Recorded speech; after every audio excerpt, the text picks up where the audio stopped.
We were just mentioning about a couple of the shows that after you returned to NBC in '51 that you were a staging coordinator, and one of which was Armstrong Historical Theater. Right. Describe briefly what that show was. What kind of show was it? It was a half-hour dramatic show, kind of tell a story, and they had a Broadway actress or actor come and take a part when they could, or they had regular good stage actors that they had come in, and it would be a little story like they had Mildred Natwick come in, and she'd be in this story about a Scottish lady who made marmalade. I mean, that doesn't sound like much of a plot, but it was they had an interesting story that went with it.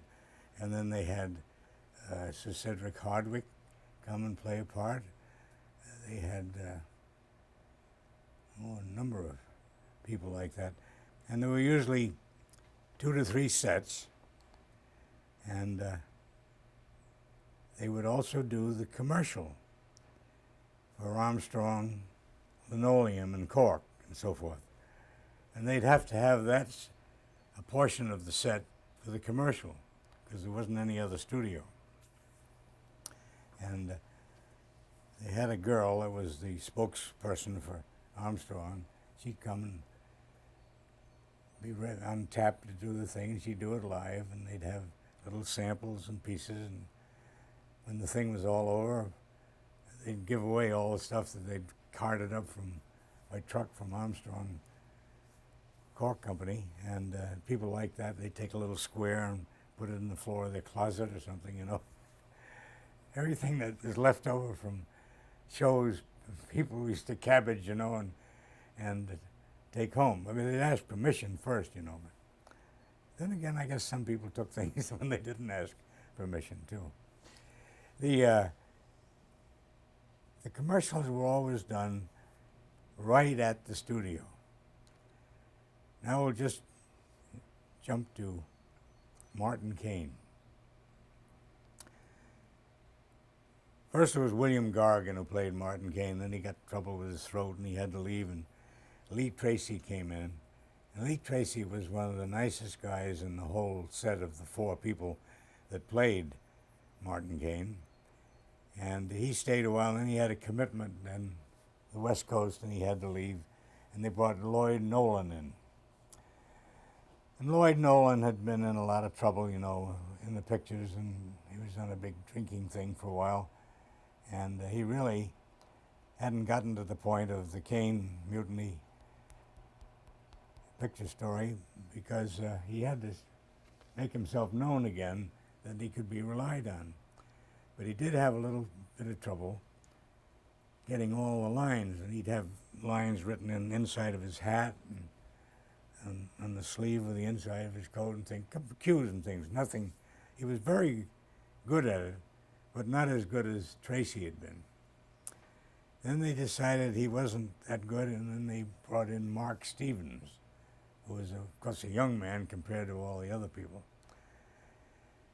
But the thing that used to tickle the daylights out of me was the commercials that were done in a tobacco shop. We had a regular tobacco shop, which is the commercial, and Walter Kinsella was a retired police captain that ran the smoke shop. And one night, we had an actor come in. This couldn't have worked any better if they had rehearsed it. He came in and said his line like, "Hi, Pat, what do you have that's on a special tonight?" And Kinsella would say, "Well, the special was, we haven't had any specials, really." And they went around and around. They were making up all these words. It wasn't making any sense. And the people in the control room were grabbing their heads, and there was no way that they could ever change this, because it went right out on the air that way. And they filled the whole commercial time with ad-libbed lines. Some of it was fairly normal and amusing, but once in a while they'd get off the track completely. They never got back to what had been written for the script. They did mention the products, which of course was important, but they didn't have them in the right order, you know.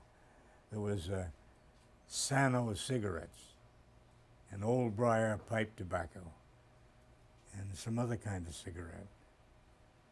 But it didn't matter, except that those of us in the control room were falling apart, you know.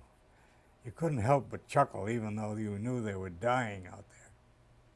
Well, that's what I want to make clear, that these early shows had usually a main sponsor, and the commercials were done live. Yes. And you told me off camera about what you needed to do for craft television theater in regards to their commercials. Can you tell me that? They had an area in the studio, and down on the third floor we had built a great big kitchen, about the size of 4 of these rooms, and they had a staff.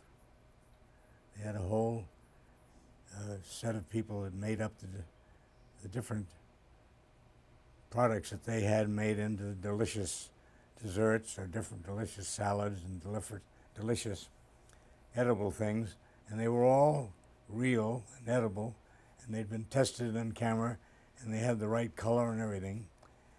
And Ed Hurley would be down on the studio adjacent to that particular kitchen, and they would have a little commercial set there. So we were coming from 2 studios, the studio where the show was emanated from, and the studio that the commercials came from. And then, of course, everything that they made was given to the crew, and they could eat it and have a wonderful time. There's some difference from just jumping back to way back early days. We had a man named James Beard, famous cook, that was making plum puddings for a Christmas show, and he put brandy on, and it was the old iconoscope tubes, and it didn't show up. Finally, we had to put some kerosene on, so of course we couldn't eat the pudding after that. Then up in 106th Street, we had Josephine McCarthy, who would get all twisted up in her lines, and she said that today she was going to make frickin' chickasee instead of chicken fricassee. So that broke the whole house down, you know. So these are things that happen on live television that you could never duplicate. Even, well, I suppose you could duplicate them in the movies because you would practice and rehearse and try to get the best laugh. But boy, what a shock. Then we had an older gentleman who was the magic chef. I'm going back to that, 106th Street again. And for some reason, he would never get his cues right, and he'd go to the oven when the cameraman was supposed to be on the counter, and then he'd go to the counter when he's supposed to be on the oven, so it was a miscued thing all along. He was a little elderly gentleman from Scotland. He'd say, I know we're going to go to the oven here to get the right part, and you'll be able to see just how toasty it is, and we would be looking at a pot boiling on the stove or something. So another thing, it was just hysteria. But that didn't happen more than, well, maybe the one time it happened, but it didn't happen regularly. But live meant it was happening right while it was being done.